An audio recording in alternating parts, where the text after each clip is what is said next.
Hello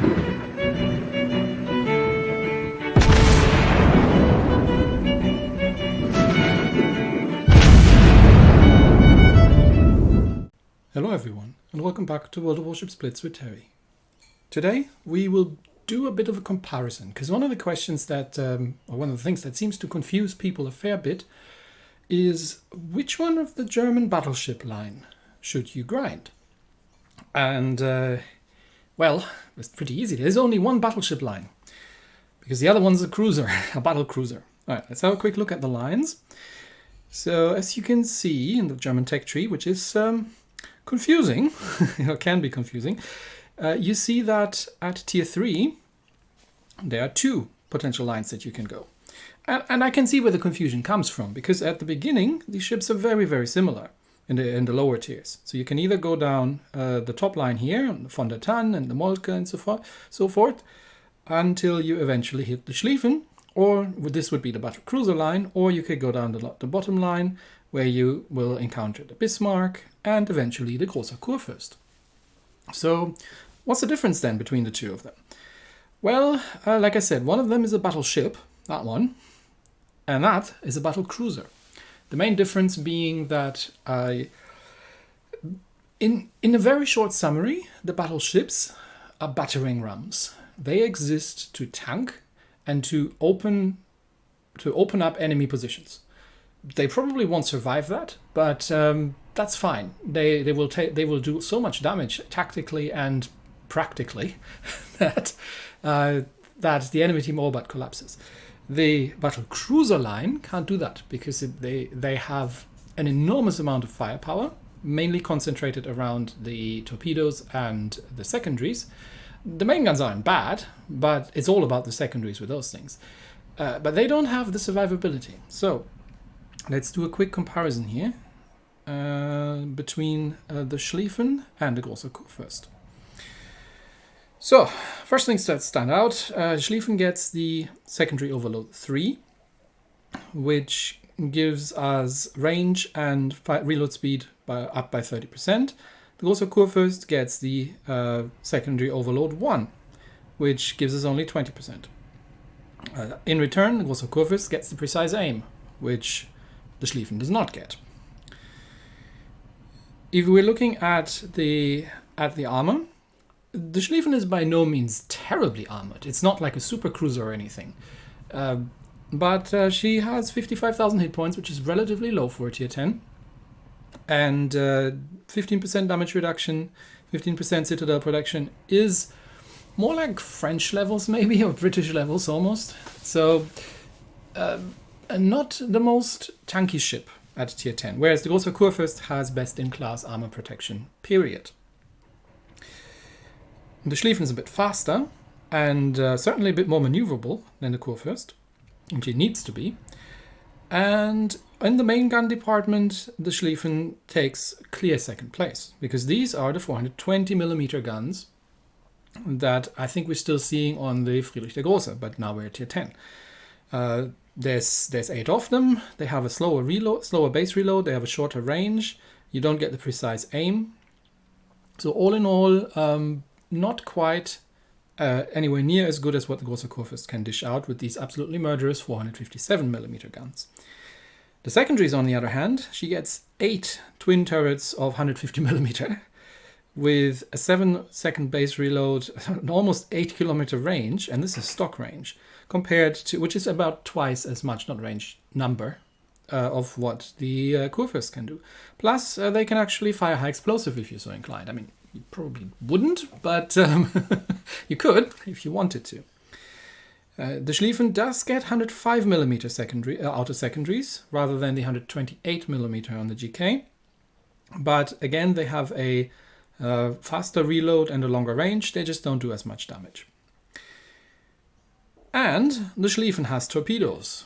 And not just any old torpedoes. These are not the Hindenburg's torpedoes. These are 10-kilometer range torpedoes. These are Elbing sea mines. So they're extremely slow. And they're taking forever to reload, but she's got 16 of them. That's more torpedoes than a Shimakaze. And yeah, they have a 10-kilometer range, so you can send them out quite aggressively at mid-range. The AA, well, I mean, it's a German ship. The AA is there, but marginal. So for all intents and purposes, it's the same. And the Schlieffen does get a pretty good concealment, and she doesn't need it, because the Schlieffen is a battle cruiser, not a battleship. The Schlieffen is a lot easier to kill than the großer Kurfürst. In a way, the Schlieffen is quite similar to an up-tiered Odin. Well, in a way. But at least from the playstyle, because you kind of have to be, in the Schlieffen you have to be careful and know where to go and when to push. Much more so than in the großer Kurfürst. They're still aggressive ships, but more sort of at mid-range, not necessarily at ultra-close range. And you need to be really aware of where you're going and where the threats are. In the großer Kurfürst, this is less of an issue. I mean, it is still an issue, because even with best-in-class armor, with enough focus fire, this thing will go down just like every other ship. But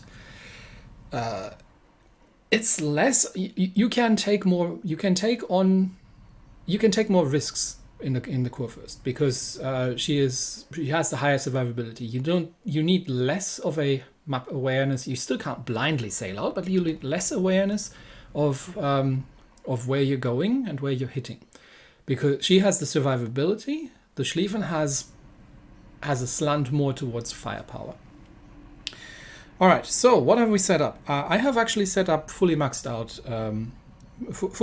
sets. So a historical camo, premium consumables, and I've got Franz von Hipper fully upgraded. So the important parts here are the close quarters combat expert and the APCS. Obviously, on a Schlieffen, you wouldn't be taking the marksman, but you would take the fully prepared instead. But meh, it's fine. One important thing to note is that he does get the Sixth Sense, and he also gets the almost halves the repair time on the secondaries. So if they eventually get shot off, then they get repaired quicker. So Sixth Sense is telling you how much you're being targeted, which in a ship like the Schlieffen is much more valuable than on a großer Kurfürst. So I've used the same commander on both ships. Build-wise, both are fully secondary builds. So the Kurfürst has the secondary reload and auto secondary reload time. It's got the German-specific secondary mod 2 for dispersion and range, and it's got the historical camo, which is the historical one. It goes for the main battery dispersion. You could put the sci-fi thing and do a space battleship Yamato impression, because that thing actually is something that I would prefer personally, because that gives range on the secondaries and the auto secondaries and the mains, and more hit points, compared to, I really don't care about the torpedo damage reduction. And while the main battery dispersion is nice with the 4%, I would still prefer to have the secondary buff. But I refuse to sail out in that camo, and that's a personal choice. But you can if you are so inclined. The Schlieffen, same thing here. So I have the secondary specialization for the reload, because we really don't want to optimize on the torpedo tubes on that thing. That'd be a waste. Premium consumables, we've got the historical camo. I don't know if there's a special camo. I don't always see them in here, only if they happen to be handed over. But the historical camo actually gives secondary range on the Schlieffen as well. And torpedo range. So instead of the pretty useless torpedo damage reduction, you actually get torpedo range. Not that you need it, but you get it.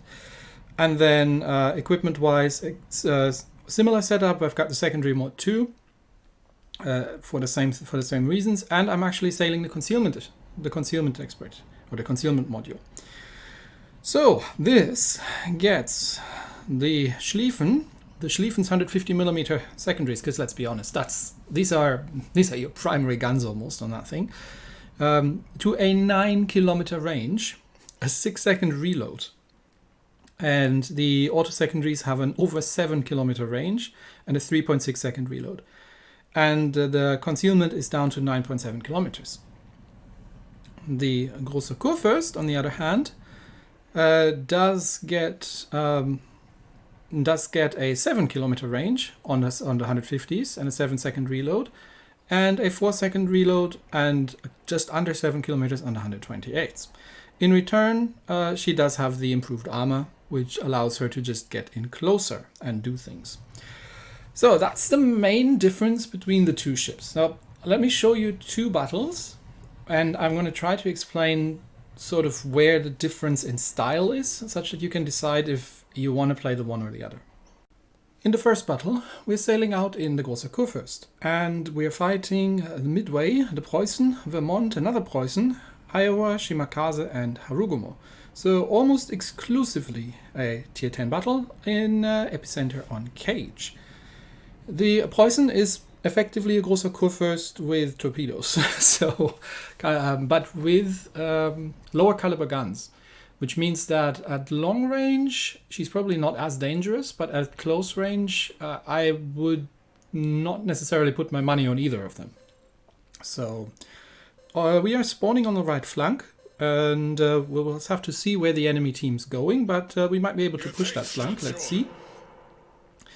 With, I think it was a Shimakaze round, so we do need to watch out. Was it Shima? Or was it, I think it was the Harugumo as well.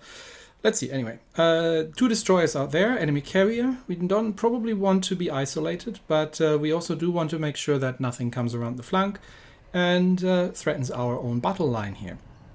Because this is a tier 10 game, and this is the Asian server, pretty much everyone is likely going to be sitting in the back. That generally tends to happen quite a bit. We've got the carrier does not go scouting for the destroyers, which is a little unfortunate, but we know where the enemy battleships are. That is not surprising. That's where we were expecting them to be, and we've seen the enemy carrier as well. But we do have an Östergötland here on our side, and there's one of the Preußens.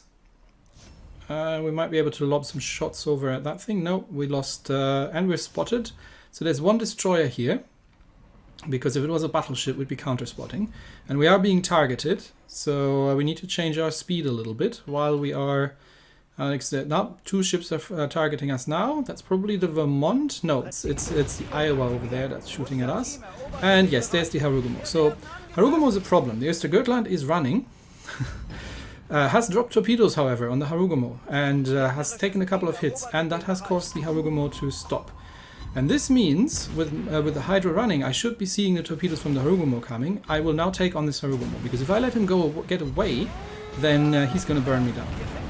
Because I'm already on double fire, I have to damage control, and he has no problem getting a triple permafire set on me, and then together with the battleship fire, I'll be in trouble. I need to close in, and there come the torpedoes. I knew that these were coming, but that's why I'm already slowing down, and I do have the Hydra running, so I might not be able to avoid all of them, but I'm going to get the first heal off. And the Harugumo is burning. Yeah, I think I've taken 1 torpedo here. The Harugumo is burning, and my secondaries have taken him out. Which means my heal's not on cooldown, but there comes a Preußen. Now, Preußen also has torpedoes, so I'm going to have to go forward again and hope that he is... he does not have the... he does not know really how to target his torpedoes. His main guns have more or less bounced off of my belt in the first salvo, but as we're getting closer, and he might be able to target the deck plating, that is a different story. But we're very evenly matched, so in any other ship I would not be doing this, but in Großer Kurfürst we can, and if we get some lucky. No, I have not switched off, and there were the Preußen's torpedoes. That was what I was concerned about. I have not switched off the lock on, because the tracking with the secondaries is just a pain. And yeah, at this distance, oh yeah, it was probably a Citadel. That was a pretty nasty hit, or at least a lot of full penetrations from these 12 guns. But we've managed to get him down, even though we started the fight at a disadvantage, because we were already a heal down, and we had to kill the Harugumo. But now the right flank is completely secure. The Preußen is not coming... isn't going to go through, and we've effectively neutralized both the Harugumo and one of the tier 10 premium German battleships. So now that this flank is completely open, and now we also have the Friedrich der Große coming along with us, there's nothing stopping us now. The carrier should still be reasonably safe. The Östergötland can now go for the cap control. I generally prefer to play a little bit more inside the capture circles, but this was an important part to break through this side here. And yeah, the enemy team's down the 2 ships. There's still a full health Preußen in the middle, which makes sense for the Preußen to be. And we'll see if we can do something about that, because the Großer Kurfürst, even at range, can do some decent amount of fighting. Friedrich der Große, I think, is... No, it wasn't the Friedrich. Yeah, that's what I'm talking about. Is pointing the Vermont, because the Vermont is on low health, and I agree, we should be taking out the Vermont first. So I'm going to try and use the Friedrich a little bit for cover. I need to slow down a bit, because I think I'm still taking the Vermont damage here.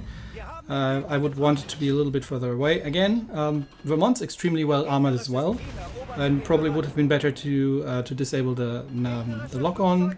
But I was busy looking at other things. Yeah, Friedrich should take the torpedoes for me, because he's got the hit points to spare.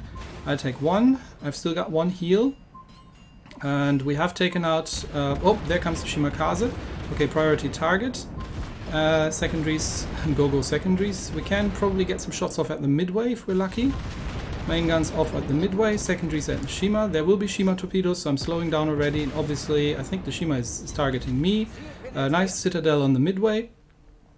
Where is the Shima? Friedrich is running the sonar, so we shouldn't be getting any surprise torpedoes.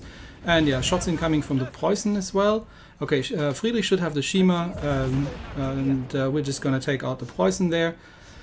See if we can save the Roffelsturm medal for our team. No Citadel, unfortunately, but again, Preußen is effectively a Großer Kurfürst. You do not simply Citadel 1, and that next salvo from the Preußen is probably going to take me out if he gets some good hits in. I am trying to vary my speed here, but yeah, it wasn't working. So, what we did, sorry team, no Roffelsturm medal, but we completely obliterated the right flank. We opened up tactically. We took out 1 very dangerous destroyer and 1 dangerous premium. We saved our carrier and effectively broke the enemy team on that side. And this is the purpose of a Großer Kurfürst. That's what the ship is there for. It's not there to survive until the end of the battle at full health. If you have full health at the end of the battle, you're not playing your Großer Kurfürst, right? This thing is there to force a wedge into the enemy lines, force it open, and wreak some absolute havoc on the enemy team. Nice drop there from the Shima, and that's going to be the end of the midway, and then there's just 1 destroyer left. But yeah, so that's what the Großer Kurfürst is there for. Now, the Großer Kurfürst is not invulnerable. There are plenty of really big guns out there. It's not that it's impossible to citadel a Großer Kurfürst either. As you've just seen on the Preußen, you can totally get citadels on these things. And obviously, destroyers, carriers, permafloods, permafires, all these things can wear down a GK pretty quickly. And as such, you still need to, know when and where to push. You need to know where the enemy team is and what the enemy team disposition is, where the enemies are spawning, where they're likely to come. But this is sort of the play style that you can play in the GK. So let's do that again, but this time we're playing in the Schlieffen.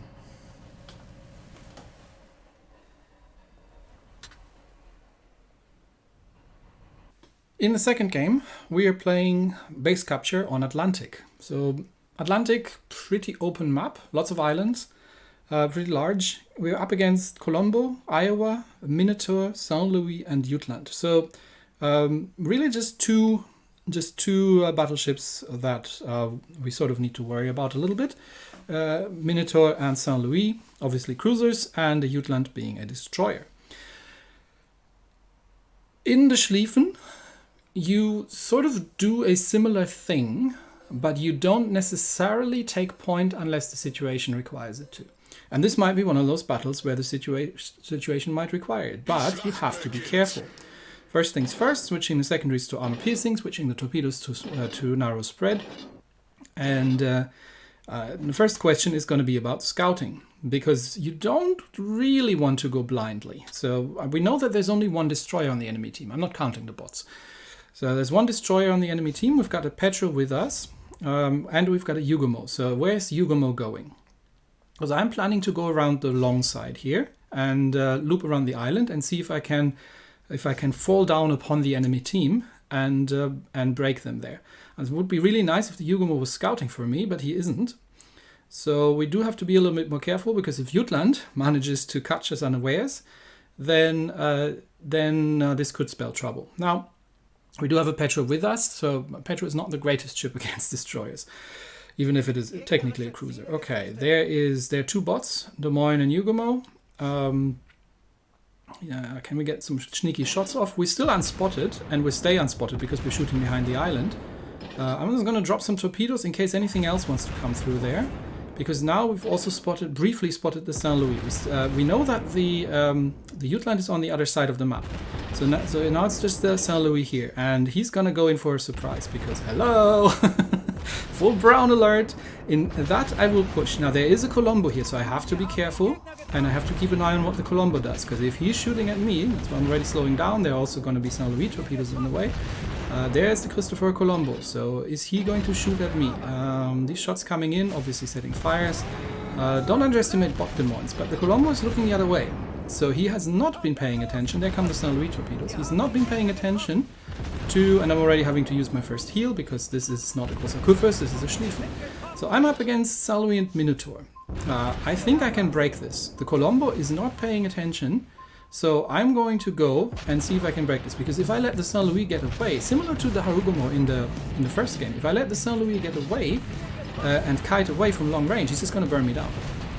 And the Minotaur can just wear me down eventually as well. But they are not necessarily paying much attention. The Jutland is somewhere over there. I've seen them briefly pop up on the other side, so I'm not too concerned. There will be more Saint Louis torpedoes in the water. And there comes also the Iowa. So now we're pushing into 4 enemy players. The Saint Louis, the Minotaur, there come the Saint Louis torpedoes. I'm going to take those because I need to get that Saint Louis killed.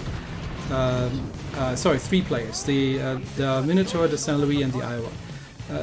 This is risky, but it's a calculated risk, because if we can break through here, that's game. We are taking shots from the Iowa, dropping torpedoes against the Iowa, but now we need to disengage. Again, this is not a großer Kurfürst. You cannot just break through. But I am dodging the shots from the incoming shots. I think that was from the Minotaur. And the Saint Louis has made a cardinal error of trying to give chase. So he sees the low health battleships like, oh, I'm going to give chase, I'm going to get the kill. No, you're not. And that Iowa is dead as well. And just that quickly, the whole flank has collapsed. Now the Minotaur just goes, where the heck was my team? I had one just a minute ago. The Colombo is a relatively low health, and I have made it out of there. This was much more, now the Jutland comes back, but it's too little too late, because he's not going to necessarily have an impact on me anymore. Republik takes out the Colombo, and Petro and me are going to kill the Minotaur. Mino is still insisting on shooting at me. There may be torpedoes in the water, so I will change my speed a little bit, but we'll line up one more shot at the Minotaur, but the Petro just goes, nope, railguns him, and yeah, that's game already. So how are these two different, right? It looks like I played the exact same thing, yes, but in the großer Kurfürst, you get into a slugging match. Here, I had to effectively disengage from a tier 9 battleship and a tier 10 cruiser because the firepower was too great, but I had a chance. I had a chance to break through because the Colombo wasn't paying attention. If the Colombo had paid attention, I wouldn't have been doing this. But since the Colombo decided to just push and leave the rest of his team behind, probably thinking that a Mino, an Iowa, and a Saint Louis could take on whatever comes around the corner, that was not the case. Well, I also got lucky that the Iowa was running into those torpedoes, so this could have gone either way. But even if I had gone down, I would have still done substantial damage, countered the play of the Saint Louis because he really likes to be on long range, and my concealment has allowed me to sneak up on him into secondary range. So find your spot, take an engagement that you can and disengage and drop torpedoes when you need to get out of there. Try to recover some hit points. The Schlieffen is more difficult to play, but equally fun, I would say. She's much easier to focus down, so if the enemy team sees you coming sailing on tip of despair, you're dead. That's not how you play the ship. But in most situations, you can more stick with your team, more land fire support, and when you see an opening, take it. And you can play more positionally due to the much better concealment than with the Kurfürst. The Kurfürst is a blunt instrument. The Kurfürst is a warhammer, and the Schlieffen is a longsword. Let me put it that way. So that's the difference in style. They are similar, but there are differences between the two of them. And that's it for me today. Thanks everybody, and I'll see you next time. Bye bye.